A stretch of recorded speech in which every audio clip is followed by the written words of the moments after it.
Merci, bonsoir tout le monde. Donc je vais vous présenter une petite conférence que j'avais faite au sujet des géants du numérique, de la grandeur et du déclin. On va commencer par un géant, mais pour beaucoup d'entre vous aujourd'hui, c'est plus vraiment un géant, IBM. Qui connaît IBM? Bon. Alors IBM, ça a commencé à la fin du 19e siècle. En gros, vous avez Hermann Hollerith, qui sort tout juste de l'école des mines, et qui va être statisticien au bureau du recensement américain. Donc pendant 10 ans, son but, ça va être de faire des statistiques sur la population américaine. En 1887, il a l'idée, parce qu'on est dans une époque qui est à fond sur la mécanisation, de mécaniser en fait les statistiques. Et donc il va inventer pour ça la carte perforée, qu'on appellera après la carte perforée Hollerith, ou IBM. Donc c'est assez simple, c'est un procédé qui est emprunté aussi au système Jacquard, et le principe consiste à faire des trous à des endroits précis sur une feuille, pour pouvoir ensuite les détecter mécaniquement. Donc on va utiliser ce type de machine, qu'on appelle une tabulatrice. Sur la partie ici, vous avez en fait des petits compteurs qui permettent de compter, par exemple, le nombre d'hommes, le nombre de femmes, le nombre de personnes qui habitent au Minnesota, etc. Et ça, c'est le lecteur de cartes. Avec les petits picots que vous avez là, en fait, ça va traverser les trous ou pas, et après faire un contact électrique. C'est une machine entièrement électromécanique. Il dépose un brevet pour son invention en 1889. Et à partir de ce moment-là, grâce à ces machines, le recensement US de 1890 va pouvoir être fait en moins de 3 ans. En 1890, il obtient un doctorat pour ça, et en 1896, il quitte l'administration et il fonde une société qui s'appelle la Tabulating Machine Company. En 1911, sa boîte fusionne avec d'autres boîtes pour créer la CTR & Co. Et en 1914, il y a un certain Thomas Watson. Alors ceux qui connaissent l'histoire d'IBM savent que c'est une personne qui a joué un rôle énorme chez IBM, puisqu'il est resté quand même 40 ans à la tête d'IBM. Donc vous pouvez faire le calcul, il y a peu de personnes qui sont restées aussi longtemps que ça à la tête d'une boîte. De 1930 à 1940, il profite de tous les brevets de la mécanographie qui ont été développés, vendus, pour lesquels ils ont fait beaucoup de machines. Et en 1937, ils équipent l'État américain de tabulatrices pour pouvoir gérer les quelques 26 millions d'Américains suite au Social Security Act, qui fait suite à la dépression de 1929. Bon, il a l'habitude aussi IBM de comptabiliser des êtres humains, puisqu'en 1934, IBM crée une filiale en Allemagne qui s'appelle la DEOMAG, pour la Deutsche Hollerith Maschinengesellschaft. Et c'est une machine qui va aider les Allemands à faire la gestion administrative des détenus des camps de concentration. Il n'y a pas de petit profit. En 1960, bien après la guerre, en fait, la mécanographie est partout, donc dans toutes les administrations, pour faire de la compta, de la gestion des stades, dans les banques, dans les assurances, partout. Et faut voir que c'est plus la même mécanographie que du temps d'Hermann Hollerith. En fait, on a de moins en moins de mécanique et de plus en plus d'électricité et d'électronique. Ce qu'il faut voir aussi que IBM regarde l'informatique, s'est intéressé à l'informatique dès la Seconde Guerre mondiale. Ils ont fabriqué un ordinateur, le Harvard Mark I, dans un but purement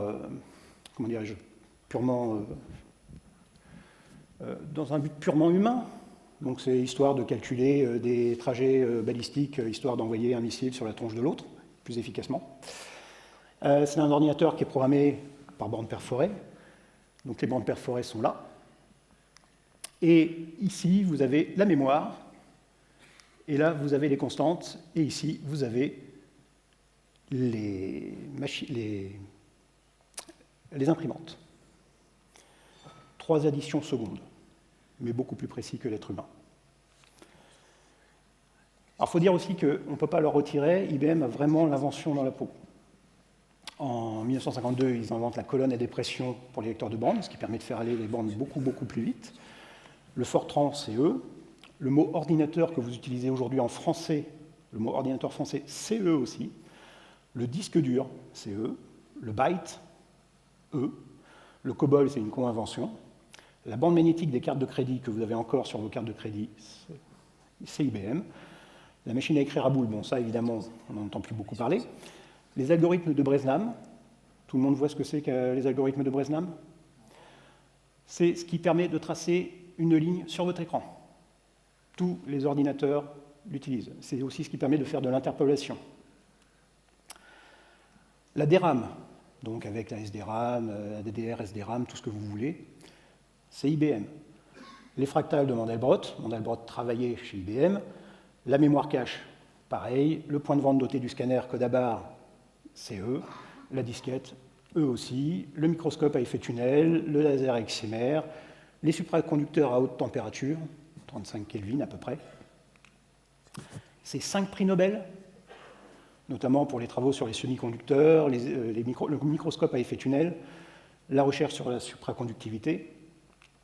C'est 6 prix Turing, notamment avec John Bacchus, qui a pas mal travaillé sur les langages fonctionnels. Donc vous voyez quelque chose qui a encore de l'implication aujourd'hui. Les langages de programmation, la théorie, les bases de données relationnelles, les architectures RISC, les systèmes d'exploitation et l'optimisation des compilateurs. Parce que là, c'est plutôt pas mal. Et de 1944 à 1981, la devise chez IBM, c'est qu'ils faisaient tout du sol au plafond. En gros, ils faisaient les ordinateurs, ils fabriquaient les circuits, ils fabriquaient les processeurs, ils fabriquaient les imprimantes, les lecteurs de bande, les disques durs, ils développaient les systèmes d'exploitation, ils développaient la pile réseau, ils développaient des langages comme le Fortran, le COBOL, le SQL, etc. Tout ce qui était middleware et les bases de données relationnelles. Voilà. Donc en gros, quand vous achetiez de l'IBM, vous n'aviez que de l'IBM, vous n'avez pas vraiment de logiciel autre à côté. En 1965, ils sortent l'IBM 360. Alors l'IBM 360, aujourd'hui ça ne veut plus dire grand-chose pour beaucoup de personnes, mais c'est un ordinateur qui a vraiment révolutionné l'informatique. Parce que pour la première fois, on pouvait prendre des programmes développés sur les ordinateurs du début de la gamme et les faire tourner sur les ordinateurs de la fin de la gamme, et inversement. Alors ça peut paraître un peu bateau aujourd'hui, puisqu'on le fait tous, mais à l'époque, c'est révolutionnaire. Quand vous achetiez un nouvel ordinateur, en fait, vous réécriviez tout. C'est des ordinateurs aussi qui étaient capables de faire du financier et du scientifique à la fois, et qui avaient forcément un disque dur. Donc une grosse adoption massive par les grands comptes, parce que ça reste quand même des ordinateurs qui occupent toute une salle.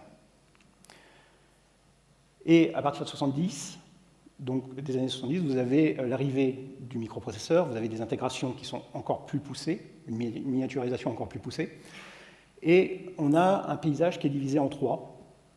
Donc les ordinateurs, mainframe, les centraux, donc les gros ordinateurs qui occupent tout un bâtiment, les mini-ordinateurs, en gros qui correspond à un gros réfrigérateur dans un bureau, et la micro-ordinateur qui était réservé à la petite gestion et à la domestique. De 1975 à 1985, IBM est à son apogée. C'est la première capitalisation boursière mondiale. Donc vraiment, pas un petit machin. Ils font entre 34 milliards et 95 milliards de dollars. Et IBM se lance dans la micro-informatique avec quoi? L'IBM PC. Un gros challenge, parce que contrairement à ce que je vous ai raconté avant, là, IBM, ils font tout à l'inverse de ce qu'ils faisaient d'habitude. C'est-à-dire qu'ils conçoivent et fabriquent le PC en 1 an. Ils ont un modèle économique qui est totalement nouveau, puisque avant, IBM louait ses machines, là, ils vendent leurs machines. On a des coûts serrés pour IBM. Donc quelque chose qui n'est pas du tout dans la culture IBM. Et on a une architecture ouverte basique. Pourquoi? Parce que IBM ne va rien fabriquer. Il va assembler. Il va prendre un processeur Intel 8088, il va prendre des connecteurs DIN, DB25, DB9, des choses complètement standards, sans aucun brevet applicable dessus. Une architecture hyper basique. C'est un processeur 16 bits dans une architecture 8 bits. Donc quelque chose, en gros, c'est marqué 16 bits dessus, mais ça ne vaut pas plus qu'un ordinateur 8 bits. Donc avec un petit ordinateur familial. Et pour le système d'exploitation, ils vont faire appel à Microsoft, donc ils ne vont même pas développer ça eux-mêmes. Et Microsoft, oui, bon, on va le prendre, même si au début, ils bottent un petit peu en touche. Ils vont le prendre, et puis, comme ils n'ont pas envie de se fouler, ils vont acheter un petit système d'exploitation qu'un particulier a développé tout seul dans son coin. En fait, il a copié un autre système d'exploitation pour ordinateur 8 bits, il l'a porté finalement sur un ordinateur 16 bits. Il a appelé ça QDOS, pour Quick and Dirty OS. Donc autant vous dire qu'à la base, ça partait pas forcément super bien. Et Microsoft l'a acheté, a mis quelques petites patchs, quelques petites corrections, et l'a revendu à IBM. Et ça marche. Et tout le monde s'empare de cette bouse. Pour dire ce qui est. Si vous comparez, si vous avez fait un peu d'architecture, l'architecture de l'IBM PC, c'est vraiment quelque chose de pas top du tout, et même à programmer. Le truc, c'est que la micro-informatique dans les années 80, ça rapporte beaucoup, parce qu'il y a beaucoup de débouchés. Les éditeurs de logiciels se précipitent sur l'ordinateur d'IBM, et vous avez aussi des clones. Pourquoi? Parce que les clones sont aperçus qu'ils pouvaient faire mieux qu'IBM et moins cher qu'IBM. Donc forcément, les clones se précipitent, d'autant que l'architecture est complètement ouverte. YOLO. En 1984, vous avez Apple qui s'attaque directement au marché du PC avec sa fameuse pub sur 1984, pourquoi 1984 ne sera pas comme 1984. Il prouve la rentabilité d'une architecture fermée, alors que IBM était parti sur de l'ouvert. Il privilégie l'expérience utilisateur, et tout ça, ils le font face à une architecture du PC qui vieillit très mal. Ça vieillit un peu mieux que le Minitel, mais ça vieillit très mal quand même. Donc du coup, IBM décide de sortir le PS2 en 87. Donc là, on a une super machine qui, techniquement, est au top. Vous avez une architecture 32 bits, donc en 87, un bus MCA, les prémices du plug and play. Donc quand vous rajoutiez une carte, il était capable de dire « Ah, t'as mis une carte en plus ». Le clavier sans deux touches que vous utilisez encore aujourd'hui, c'est eux. La carte graphique VGA, le standard VGA, c'est eux. Les prises souris mini-DIN, eux aussi. Et un système d'exploitation OS2, multitâche, préemptif, au top. Mais bon, à côté, les cloneurs, donc comme Compaq, se disent non, finalement, nous, on ne va pas payer de brevet pour le nouvel IBM, on va faire directement une évolution. Donc en gros, on va prendre l'architecture du PC, puis on va rajouter des briques, puis on va rajouter, puis on va rajouter. Donc ce qui fait qu'on obtenait à la fin des connecteurs de cartes qui étaient longs comme ça, qui étaient inutilisables. Quand on mettait les cartes dans le PC, on avait peur bien souvent d'abîmer le PC. Microsoft, de son côté, décide de développer Windows et de continuer à faire évoluer MS-DOS. Donc jusque dans les années 90, on avait des applications sous MS-DOS. Cherchez l'erreur. Et même IBM, donc, à partir de ce moment-là, n'est plus maître de l'informatique.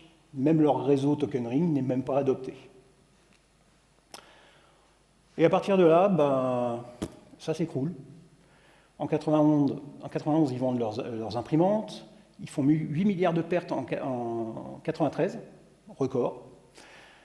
En 95, en matière de capitalisation, ils se font doubler par Microsoft. La décennie 90, c'est une excellente décennie pour Microsoft. En 2002, ils vendent leur disque dur. En 2004, ils vendent leur PC Lenovo, comme celui-ci. En 2014, ils vendent une partie de la branche serveur à Lenovo. Et aujourd'hui, qu'est-ce qui reste d'IBM?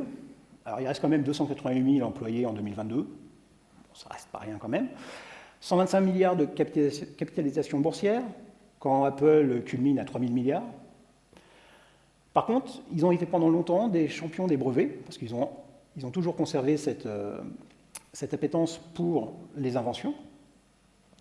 Mais ils ont décidé en 2021 d'arrêter. Donc du coup, à la fin, on voit la chute de la courbe. Et ils continuent de faire des mainframes pour les grands comptes, sachant que cette activité, petit à petit, est mangée et remplacée par la micro-informatique. Connaissez-vous Xerox? Oui? Bon, vous pouvez peut-être vous poser la question, pourquoi Xerox dans une présentation sur l'informatique? Alors Xerox, ça a commencé il y a un peu plus d'un siècle, surtout en 1938. Vous avez un certain Chester Carlson qui invente la xérographie. Alors la xérographie, c'est ni plus ni moins que la photocopie d'aujourd'hui. Il cherche à la vendre à Kodak, Kodak en veut pas. Erreur, encore de Kodak. En 1947, il signe un accord avec la Alloyd Photographic Company. Ils sortent un photocopieur en 1949. En 1958, la Alloyd Company devient Alloyd Xerox. Et en 1961, ça devient carrément Xerox Corporation. Pourquoi en 1961, ça devient Xerox Corporation? Tout simplement parce qu'en 1960, il y a le Xerox 914 qui sort.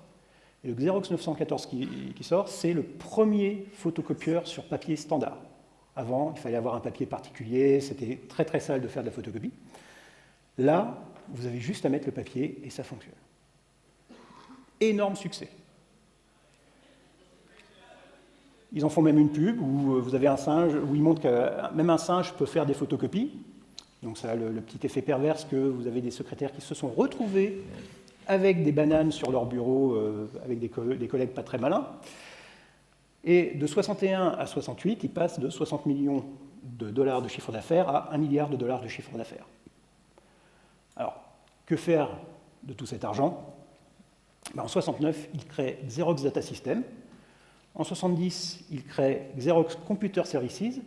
Et la même année, ils vont ouvrir le PARC, le Palo Alto Research Center.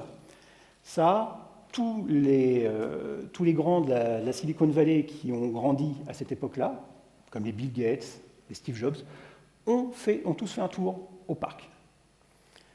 Et le parc, quand il a été construit, on leur a dit « Inventez-nous le bureau du futur ». Bon, ils l'ont fait. En 1973, vous avez le Xero Alto qui naît. Et en 1973, ils avaient déjà tout ce que les ordinateurs des années 90 vont avoir.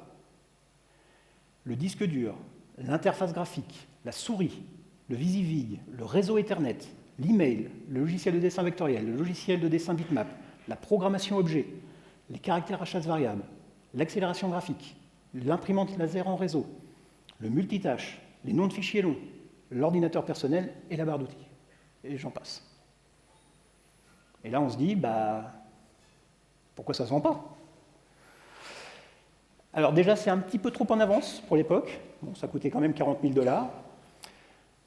C'était quand même plutôt lent par rapport aux affichages texte de l'époque. Parce que si aujourd'hui, votre carte graphique est capable d'afficher plein de choses très très rapidement, à l'époque, ce n'était pas le cas du tout. Et en plus, Xerox, eux, ils savent faire de la photocopie. Quand on leur présente ce genre d'outils, je ne sais pas. Qu'est-ce qu'on en fait? Donc en gros, personne ne le prend au sérieux. Donc flop. Et c'est tout? Non, parce qu'en fait, et c'est ça le plus beau de l'histoire, c'est que des recherches du parc vont naître plein de choses. Alors déjà, ils vont transformer les photocopieurs en imprimantes laser. Première imprimante feuille à feuille. Et ces imprimantes laser font naître un besoin, le besoin d'un langage permettant justement de piloter ces imprimantes. Parce que déjà à l'époque, ils avaient aussi des problèmes pour configurer les imprimantes qu'ils utilisaient. Ça va être un langage plutôt qu'un format, donc ce n'est pas du tout une image qu'on va envoyer à l'imprimante pour l'impression. Ça va être un langage qui va dessiner, donc ce qui permet en fait de faire des fichiers plus légers. En 1982, vous avez deux personnes du parc qui s'appellent John Warnock et Chuck Geschke, Warnock est décédé il n'y a pas longtemps. Donc ils vont quitter Xerox et ils vont créer Adobe pour vendre du PostScript. Et ça marche. Ils vendent du PostScript. Ils vont avoir un bon retour avec l'imprimante LaserWriter d'Apple. Donc ça va être le gros boom pour eux. Et dans les années 90, ils vont même créer PDF en se basant sur le PostScript. L'Ethernet que vous utilisez aujourd'hui, c'est une technologie dont Xerox ne savait pas quoi faire. Et c'est pour ça que les 10 premiers OUI, donc les identifiants de fabricants, pour l'Ethernet, c'est Xerox. Le Wi-Fi est une évolution d'Ethernet. Et ça, c'est quelqu'un qui est parti de Xerox pour créer 3Com. Le Macintosh, en 1979, quand Steve Jobs est passé au parc, il a dit « je veux ». Et il l'a eu. Et donc, c'est de là que le prochain Apple, ça a été décidé qu'il aurait une interface graphique. En 83 sort le Lisa, mais qui ne marche pas parce qu'il est encore un peu trop cher. Et en 84 sort le Macintosh, succès mondial. Et l'interface graphique devient la chasse gardée d'Apple. Vous avez le Smalltalk qui va inspirer d'autres langages, comme l'Objective-C, le Java, le Python, le Ruby. Aujourd'hui, Xerox, c'est 25 000 employés, 7 milliards de dollars de chiffre d'affaires et des activités orientées plutôt documents, donc plutôt que photocopieurs et GED. Voilà, c'est dommage. Apple. Bon, Apple, vous allez me dire, ben non, pourquoi il me parle de déclin, de chute? Ben, alors déjà, Apple, ça a commencé en 1975 avec Steve Wozniak qui crée un ordinateur sans écran, sans clavier, sans boîtier, qui va permettre en fait à 3 trublions de créer en 1976 l'Apple Computer Company. Donc vous avez Steve Jobs, Steve Wozniak et Ronald Wayne. Alors Steve Wozniak, c'est le geek de génie. C'est un gars qui a construit son propre équipement de radioamateur à 11 ans, qui a créé une machine à additionner et à soustraire à 13 ans. Ça va. Steve Jobs, c'est l'insupportable chef, qu'on pourrait peut-être qualifier de toxique aujourd'hui. En gros, il manque de nombreuses réunions, il fait des attaques ad hominem, il interrompt les conversations, il ne tient pas ses promesses, etc. Et Ronald Wayne, c'est le malchanceux, puisqu'il a revendu ses parts d'Apple très rapidement, et en gros, il pèserait plus de 100 milliards aujourd'hui. Bon. Et Apple a décollé très rapidement. En 1976, ils sont à 174 000 dollars de chiffre d'affaires, et en 82, donc 6 ans plus tard, ils sont déjà à 1 milliard de chiffre d'affaires. En 2018, ils sont à 265, et en 2022, ils sont à 394. En 1977, ils commercialisent l'Apple II, très gros succès, d'autant qu'en 1979 sort un logiciel, VisiCalc, le premier tableur, qui transforme en fait l'Apple II en machine professionnelle. Donc on a vraiment l'utilisation d'un outil domestique pour gérer des petites PME, des petites TPE. En 1987, donc 10 ans plus tard, l'Apple II représente encore 50% des bénéfices d'Apple. En 1988, ils sortent un dernier modèle, l'Apple IIc+, et ils arrêtent en 1996 la fabrication de l'Apple, enfin la vente d'Apple II. 16 ans. Surtout sur l'époque, c'est énorme. En 1983, ils sortent le Lisa, qui est, comme je disais tout à l'heure, un peu raté. En 1984, ils sortent le Macintosh. En 1985, Apple dit à Steve Jobs au revoir. Steve Wozniak se retire de lui-même. De 1986 à 1989, le Macintosh reste une machine haut de gamme. Et à partir de 1989, on a une toute première baisse des ventes. Et l'action Apple perd 20%. En 1990, on a la sortie des premiers modèles low cost. Pendant ce temps-là, Steve Jobs, il est parti quand même pas les mains vides. Il crée Next en 1985. En 1986, il crée Pixar Animation Studios. En 1988, il sort son premier ordinateur, qui sera utilisé pour la création du World Wide Web, pour Wolfenstein 3D et pour Doom. Et en 1996, Apple rachète Next. Sachant que le système d'exploitation qui a été développé sur le Next, c'est un système d'exploitation qui sera utilisé sur Mac OS X. Rien ne se perd. Par contre, dans les années 90, Apple peine à se renouveler. Et il faut voir que Microsoft Windows et Microsoft Office sont partout dans les bureaux. Les stations de travail Unix occupent le marché haut de gamme. En 1994, Macintosh change de type de processeur, il passe au PowerPC. Mais à cette époque-là, la puissance du processeur n'est plus vraiment un argument de vente par rapport au prix ou par rapport aux fonctionnalités. Et en 1997, Apple est au bord du gouffre et a déjà perdu un tiers de ses employés. Que faire? On rappelle Steve Jobs. Et en 1997, Steve Jobs passe un accord avec Microsoft. Microsoft se fend de 150 millions de dollars en actions, sans droit de vote, et l'assurance de continuer Microsoft Office sur Mac pour 5 ans. Apple, dans leur grande générosité, arrête le procès qui avait cours sur le look and feel de Windows, parce qu'ils accusaient Microsoft de les avoir copiés, et Internet devient le navigateur par défaut sur Mac. Internet Explorer devient le voilà. Alors, il ne faut pas être naïf.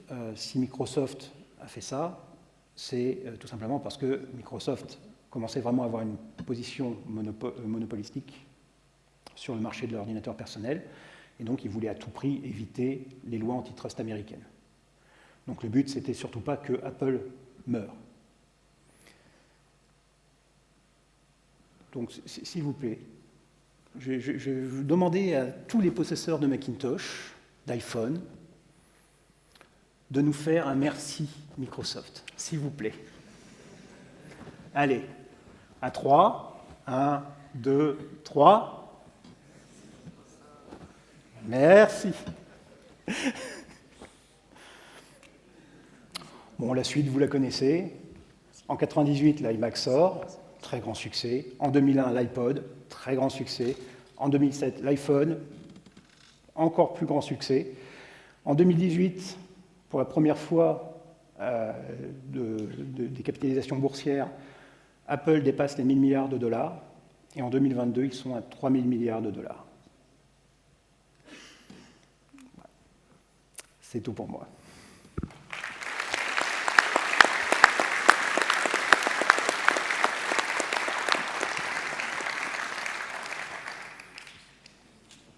Est-ce qu'il y a des questions?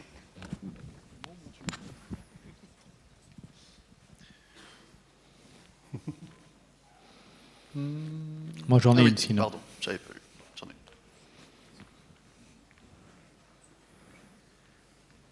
Merci beaucoup.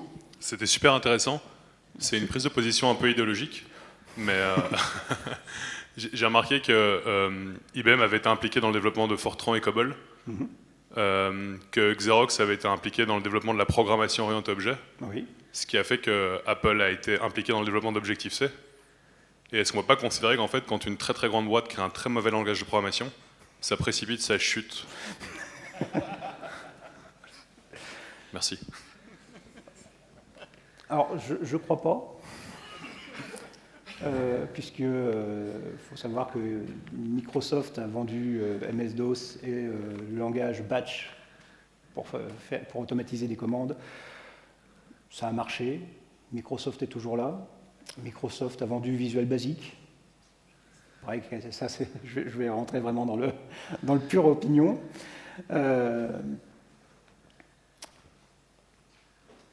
Non, je ne pense pas que ce soit un gros problème. Est-ce qu'on a d'autres questions?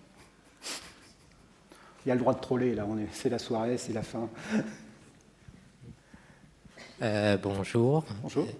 Merci pour la présentation, c'était très intéressant.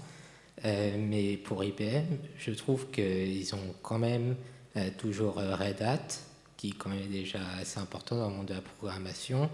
Donc, est-ce que aussi on pourrait pas voir une remontée aussi de Red Hat et donc d'IBM? Est-ce que ces marques vont toujours rester en bas ou elles peuvent aussi remonter comme Apple du coup? Merci. Alors, IBM recentre vraiment ses activités. Red Hat, comme beaucoup de solutions Linux, est très loin d'occuper le haut du marché, hormis sur des serveurs. Donc je ne pense pas... En fait, l'une des raisons pour lesquelles Apple profite d'un marché aussi large, c'est parce qu'ils vendent des téléphones à du grand public. Donc le grand public, c'est un très grand nombre d'acheteurs potentiels. Si vous vendez ou développez du Red Hat, vous vous adressez vraiment à une minorité de la population. Donc vous ne pourrez pas, juste en développant un système d'exploitation Red Hat ou quel qu'il soit, rattraper le retard par rapport à un Apple. D'autant que Apple, par exemple, si vous prenez le cas de macOS X, de plus en plus, ils ont utilisé des briques logicielles libres pour développer leur OS. Parce qu'il n'y a plus de valeur fondamentale, de valeur vraiment réelle, à développer de A à Z un OS. Il n'y a plus de valeur ajoutée pour l'utilisager. Donc, IBM ou Red Hat qui remonterait, qui dépasserait Apple, dans ces conditions-là, je ne vois pas. Je vais glisser ma question. Hein. Les nouveaux géants de l'informatique, pour moi, c'est Amazon Web Services, Google, Microsoft Azure, qui sont des géants, déjà en croissance. Quelles sont tes prédictions? Je ne sais pas. Déjà, l'IA a remué pas mal de cartes ces derniers mois et dernières années. Donc, qui va s'en sortir le mieux dans ce marché-là? Je ne sais pas. Et tout comme qui aurait été capable en 81 de dire que 10 ans plus tard, IBM serait par terre, je ne sais pas. Pareil pour Apple. Hein. Apple en 89, qui aurait pu dire qu'ils auraient pu être à terre 10 ans plus tard. Là, mis à part avoir une boule de cristal, je ne vois pas trop comment prédire. Ça marche. Est-ce que vous avez d'autres questions?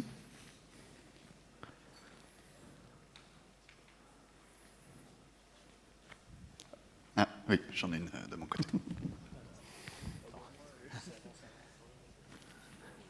J'en ai deux derrière, Johan, après moi. On avait vu que, globalement, de tout ce qu'on a vu à chaque fois qu'il y avait des chutes, c'était toujours dû à un produit qui ne trouvait pas son public. Est-ce qu'aujourd'hui, les géants qu'on a déjà cités, Google, AWS, etc., pourraient se retrouver dans la même situation, vu l'étendue de leur activité qui est beaucoup plus large que ce qu'ils ont moins tendance à tout mettre dans un même panier. Et du coup, est-ce que en fait, ce genre de chute est encore possible, tout simplement, aujourd'hui? Oui. Bon, alors la chute est toujours possible. Après, il faut voir que ce n'est pas une chute qui amène la boîte à disparaître. Hein. IBM existe toujours, Xerox existe toujours. Je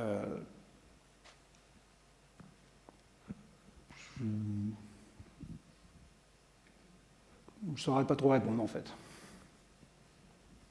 Désolé. Oui, bonjour. Merci pour la conférence, c'était super intéressant. Merci. On a vu que IBM avait encore, si je ne me trompe pas, des brevets dans tout ce qui est intelligence artificielle. Étant donné l'évolution récente de ce marché-là, est-ce qu'on peut imaginer une évolution, un repositionnement d'IBM à ce niveau et potentiellement une remontée? Ou est-ce qu'on pense que le marché est déjà saturé par d'autres boîtes, OpenAI, Nvidia, ce genre de choses? Alors, IBM ne va pas développer d'intelligence artificielle. IBM va fabriquer en fait des brevets, donc pour pouvoir en fait revendre leurs brevets. Le but n'est pas d'exploiter ces brevets chez IBM. C'est vraiment une question d'exploitation de liasses de brevets. C'est pour ça qu'ils en créent autant.